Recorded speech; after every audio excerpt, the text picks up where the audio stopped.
I'm tryna give me a bag. I'm tryna give me a bag. I'm tryna give me a bag.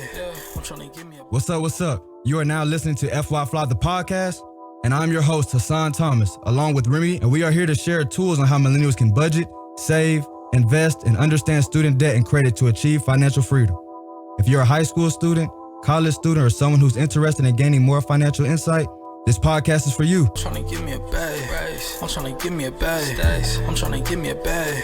I'm tryna. What's up, my fly folks out there? How y'all doing? I hope y'all doing all right. Welcome to the FYI FLI podcast. My name is Hassan Thomas, aka the kid that did, and the man that can, baby. And today, we're going to be chopping it up with top-ranked podcaster, author, and black wealth enthusiast, Mr. Jalen Clark. How you doing, bro? How you doing? What's good, my brother, man? I'm doing great. Appreciate you having me on your podcast. The energy is great, dog. You got me turned up in here, so let's do it. How you doing, man? Man, I'm doing great, but you know that's how we do, man. Two brothers from the South. Shout out to the H, shout out to Dallas, shout out to Louisiana. Yes, we definitely holding it down, man. But here at FYI FLI, as you know, like we was talking about a little earlier, we both tourists, so you know we big bulls out here. So we like to skip the fluff and get right into the good stuff, man. So today we got a very special episode because a lot of folks be hitting me in my DMs on Instagram asking me how to start a podcast, how do I do this about a podcast. So we brought Mr. Jalen Clark on here, who is 1/4 of the Black Wealth Renaissance podcast. So my man, let us know, like, because I know you do have a course on this as well, but what's the first initial step to starting a podcast? Because like I said, man, we got so many people in the DMs asking, let's give them some game, man. The first initial step to starting a podcast, honestly, you got to have a concept of what do you want to talk about. It's really like some direction. Yeah, like you got to have at least what are you going to talk about. You don't have to know everything else, but you at least need to know what you want to talk about. If you can figure out what you want to talk about, then you can build on to everything else that you need, right? And I'll go a little bit deeper with that. So if you can figure out what you want to talk about, then you can figure out, okay, how much content do I have around that type of subject, right?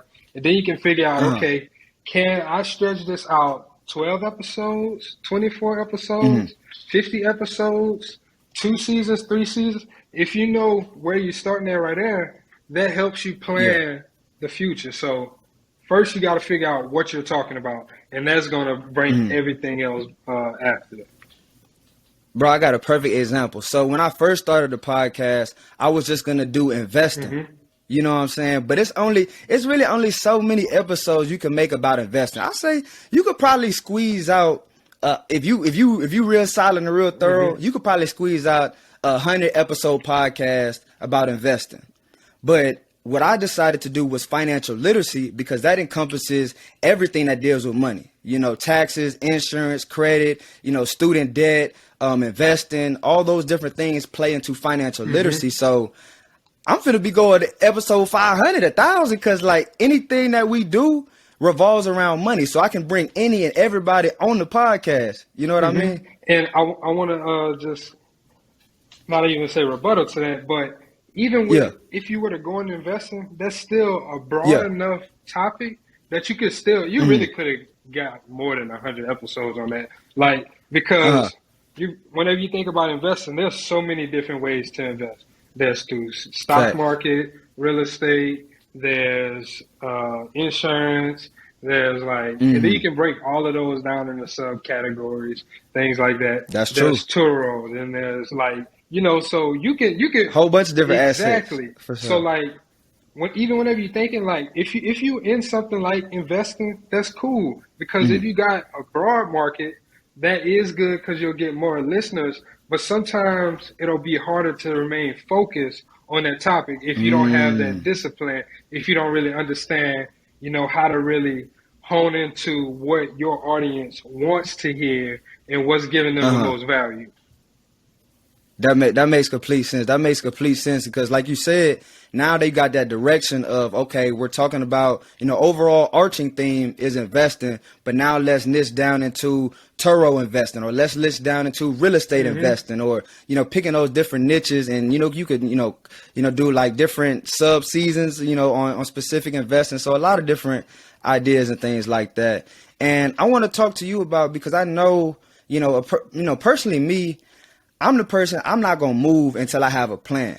I'm not going to over plan, you know what I'm saying?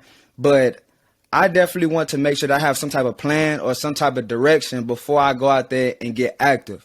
So I want to know, like, personally for you and other Black Wealth Renaissance members, when y'all first was starting off, like, I know y'all had a plan, but when y'all got started, like, was there anything that kind of, rocked y'all? Not rocked y'all, but like, oh man, I wasn't expecting that. Like, we didn't plan for that. Like, anything like that? I ain't gonna lie to you, bro.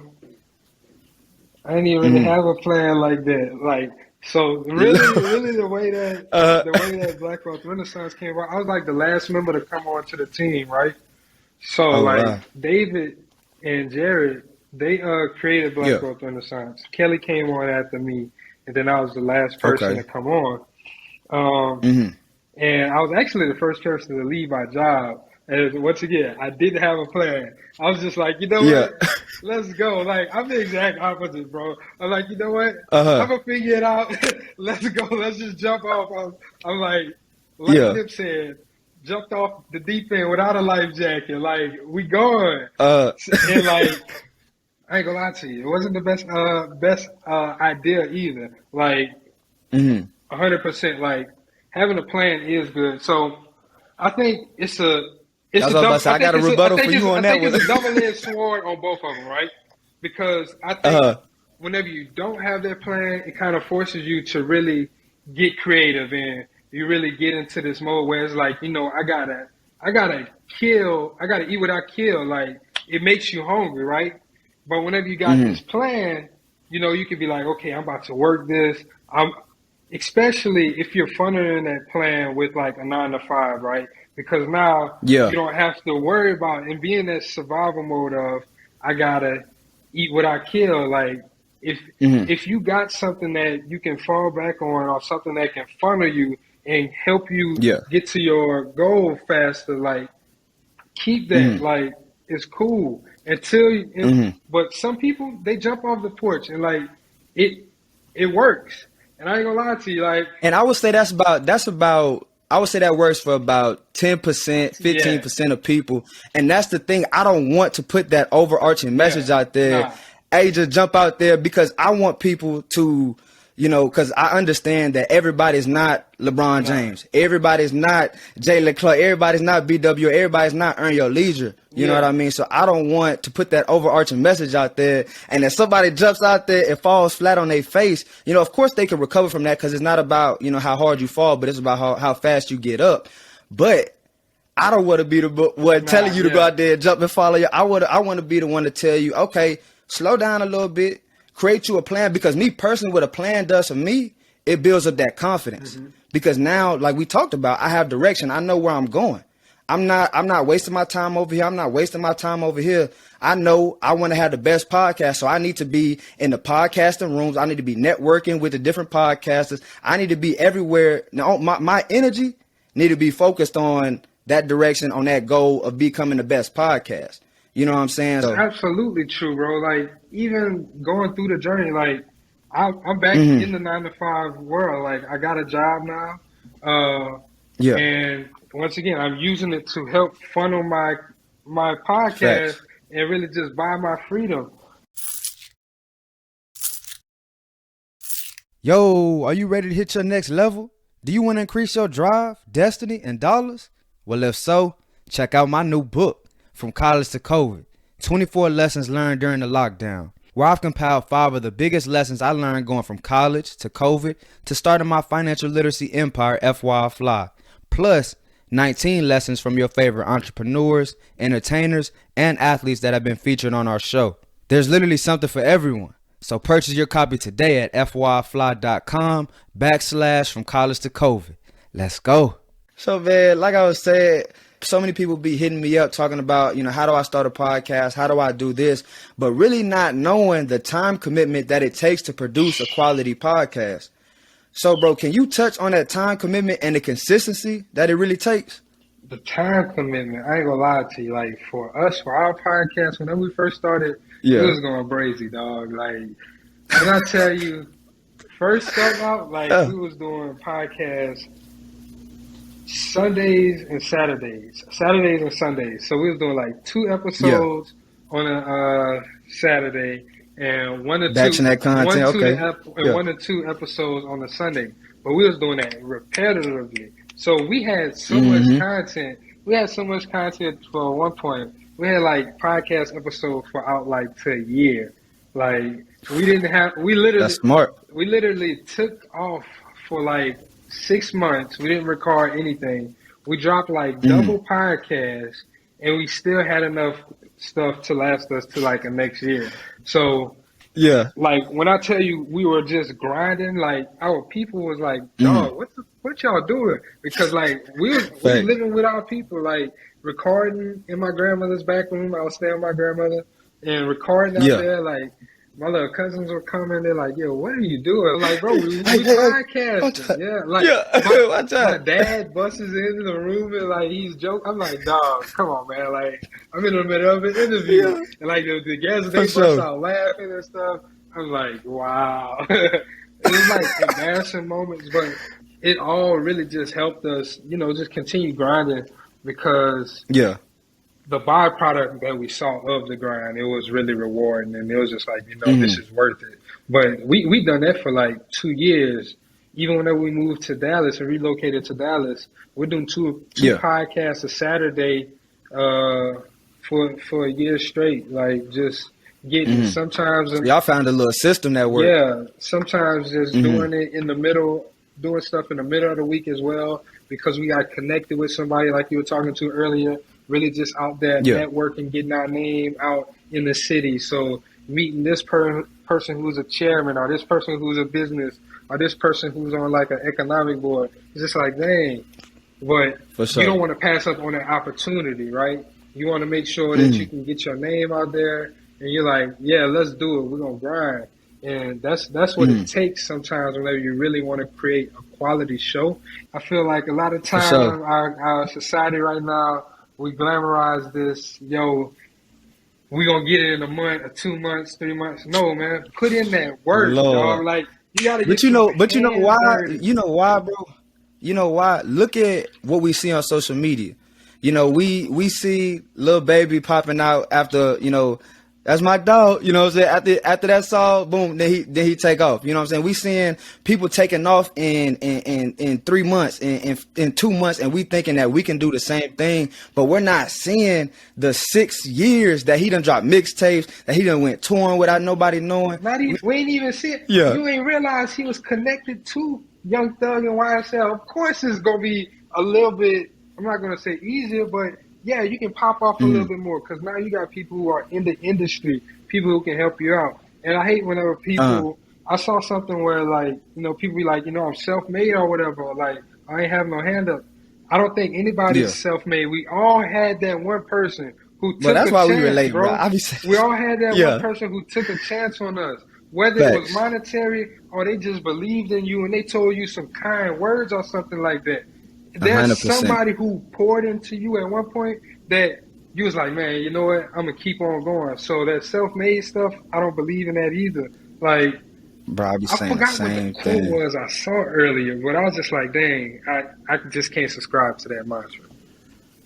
But yeah, bro, I'll be on the same type wave because there was always somebody, not always somebody, but there was at least one person that, helped you or uplifted you in some type manner. That gave you that play or gave you that shot. Like, hey man, I've been seeing you grinding. Here's your shot. You know what I mean? Like that's a person that you wouldn't have got that opportunity without. I understand that you were grinding. You was the one putting in the work, but without that one person, you wouldn't. Without that one networking connection, you wouldn't have been able to get in that room. You know what I mean? So, bro, I want to talk about. A lot of the different top podcasts bring on different guests, interview different guests like Earn Your Leisure, Millionaire Mindset, Sleepers for Suckers, and of course BWR and FYI FLI, baby. So, talk a little bit more about why the interviewing model has proven to be a little bit more successful than just the individual getting on and rambling about, about a certain topic. Honestly, I don't know the science behind it, but to me, just the human psychology, the human mind, we're just wired for that because I guess it more so resembles, like that radio or that talk show where, Makes sense. it's like an interview. We're prone to the interviews, especially if they are interesting. You have good guests and you know how to communicate and you know how to think of topics maybe people might be thinking about and you're asking those things too. So those is some of the reason why I feel like they do well. But I also feel like the ones where people are speaking by themselves, there are different models, that you can do. And there's more theatrical type podcasts. Whenever I think podcasts, I talk about this in my course. We always put podcasts into this box, like you just said, where it's just that interview type thing. But there's so many other ways that you can do a podcast, and I really want to bring that diversity into podcasting. I want to figure out what's the best ways to create different versions of this content, because right now I feel like everybody's just doing what everybody does. I'm not gonna say what everybody does, but we're doing what's working and what's comfortable right now. But there's other podcasts. I listen to like one called Business Wars. I love Business Wars. Like it's very theatrical. Like he's got different voices. Like he's got sound effects and stuff. And it's really like a movie in your mind. And then there's also like a true crime podcast.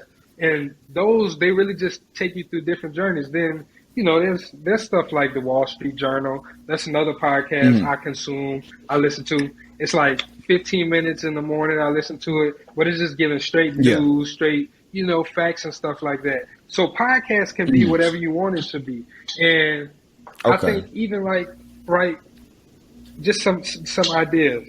Maybe you can do a short synopsis on basketball. If you want to be like a basketball analyst or something, you can make a podcast where you talk after every game, you drop it. Like, you got to be on it, but hey, after every game. Okay, so if they do that, how do they separate themselves from everybody? Because people have hit me up just wanting to do something, literally just that. So, like, how does that person separate themselves being an individual? I mean, honestly, you got to find your niche, right?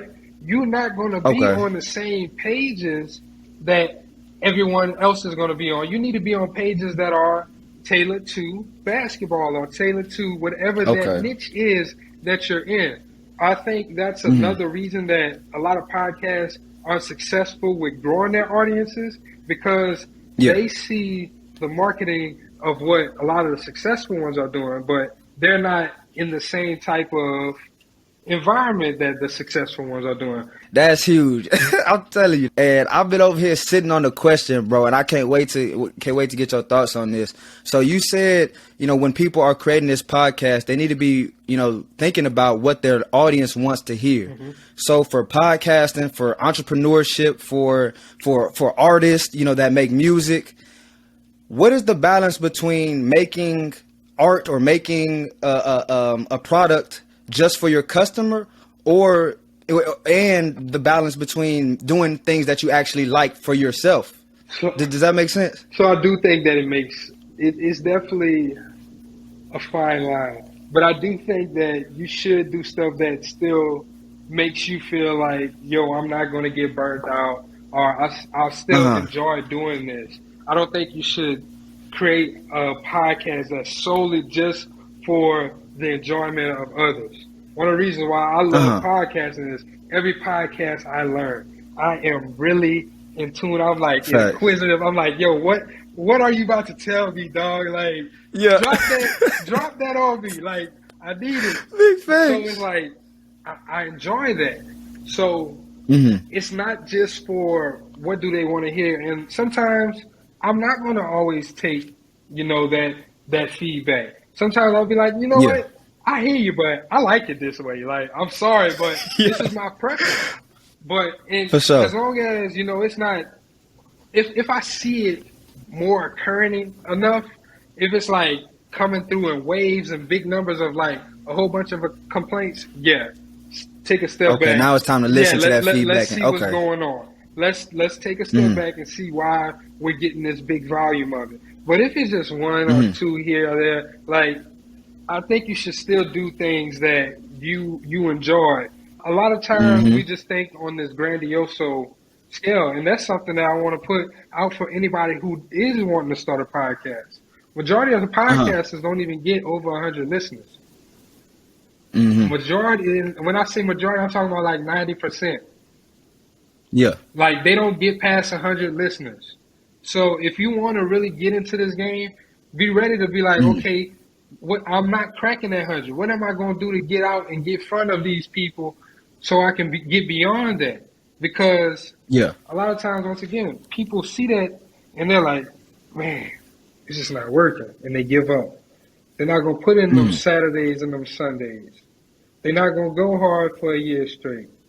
Like, you got to do it. That's sweat equity like you talked about, bro. Come on now. And I honestly feel like another thing that stops people from like starting podcasts is kind of like imposter syndrome, you know, or feeling like you have a lack of credibility. So in your opinion, do you have to be an expert in your field to start a podcast, or like what's your thoughts on that? I feel like I still deal with imposter syndrome. Like a lot of times with imposter syndrome, it's because sometimes we ain't prepared. You feel like you're an imposter because you didn't prepare. If you're not prepared, of course, you're going to be guess what? You're not going to be an imposter. You're going to be a pretender. You're not prepared. You're a pretender. So you got to have that plan. Exactly. So, like, you got to be able to be ready to jump into, that's why I said to jump in the water. Like, as long as you know, okay, I can swim, I can tread some water, I know how to get it out the mud. Like, I can figure this out, but you understand how to have that intellectual concept to where at least people can follow along with you. This conversation is cohesive. It doesn't sound like I'm just babbling from the mouth. You're good. There's no reason for you to be thinking there's imposter syndrome. We all start on Instagram. We all start with 0 followers. Guess what? To get on the basketball team, everybody got to try out. It don't matter. Jordan was cut. Everybody got to try out. You got to go through the progressions of life. Don't be afraid to fail. Don't be afraid to go through the fire and to learn from those lessons. Because really, like people say cliches, these cliches is here because it's proven through time. Like really, if it don't kill you, I'm like, because sometimes it does mess with you mentally. But if you can come out it stronger, if you can come out it mentally intact, and you went through that trial, you come through with that testimony, and you gotta share that. You gotta understand, look, I was there. I might not be where I'm at. That's what imposter syndrome is too. I feel like when people fake and they act like, I'm bigger than this. Even with me, I don't flex all of that. I ain't got it yet. I'm gonna be honest with you. Like I'm still putting in the work. I'm just turned 28 years old, bro. Like I still have a long way to go. I know I got a long way to go. And guess what? I'm enjoying the ride. I'm enjoying putting in the work because I know that whatever I'm planting, it's got to grow. As long as you planting it in a good soil, it's got to grow. As long as I'm watering it, it's got to grow. And life goes through seasons. You got seasons of the summer. You got seasons of winter. You got seasons of the fall. You got seasons of the spring. Like you got to go through all of those things to get to your crop. So I understand that, and I'm just embracing it. Bro, can I tell you a quote that changed my life, and it made me think about it when you talked about, you just turned 28 and you still have a long way to go. You've done a lot. You and your group have done a lot, but y'all still have a long way to go. And that quote that really resonates with me when you said that is success is what you make it. Take it how it comes. And while I really think about that, I was talking to my co-host Remy about this, and I was like, bro, last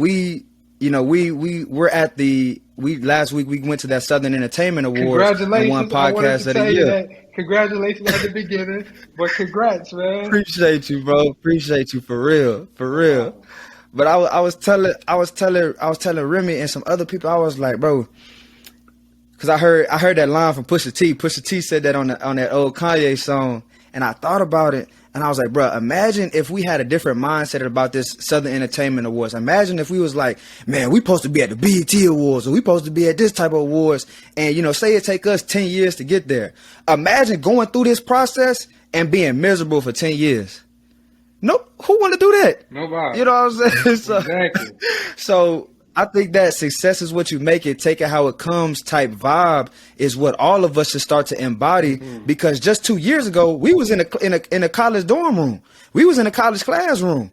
You know what I'm saying? So taking that success as it comes and enjoying that and trusting that process is what I truly believe that all of us should start to embody. And I'm, super happy to hear that you and your group are doing that and still trusting that process and rocking out, bro. So that's amazing. Yes, sir. I definitely believe in that mantra. I appreciate it. For sure, bro. For sure, bro. So after we do start the podcast, like, how do we properly market that podcast? Because I know some people, they start to feel like a little apprehensive, about pushing their product or their content. So touch on the importance of marketing, that has done for you and your podcast. I ain't gonna lie, man. I'm giving y'all so much deals out the course.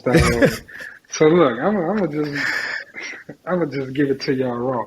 Come on, drop it to the fly folks, man. We're marketing our podcast on what? Social media, right? Uh-uh. But you don't go on social media to listen to a podcast, do you? That's a great point. You need to be on you need to be marketing to where your listeners are at.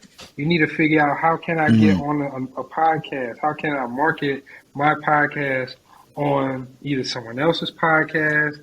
Maybe we do a collab together, or maybe, you figure out who is the marketing firms for podcasts, where you can run ads and stuff, because you want to get people who are actively listening. If you want to build a hot audience right out the gate, like, you want to get people who are tapped in to where they don't have to leave out the app. If I'm on Instagram, I got to swipe up, now I got to tap, then I might not even have this app on my phone. Now I got to download it. That's too much work. Apple Podcast. That's too much work, right? Versus whereas somebody's listening to a podcast and they hear you come up, hey, listen to this podcast. I'm already in the Apple Podcast. Let me search them right quick. Let me add them to my library. Facts. So that's hard. So you got to understand how to get out in front of some of those people, right? Like, you got to understand how to tap in with that. Maybe that's you reaching out to them, figuring out, hey, do y'all market? What's y'all rates and stuff like that? Once again, lead with value. Maybe, hey, I edit some of y'all episodes for y'all. Hey, do what you got to do. Yeah.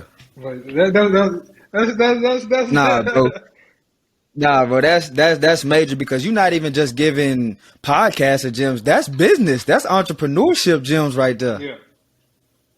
Like, anybody listening right now can really take a lot from what he just said, finding and understanding where your audience is going to be.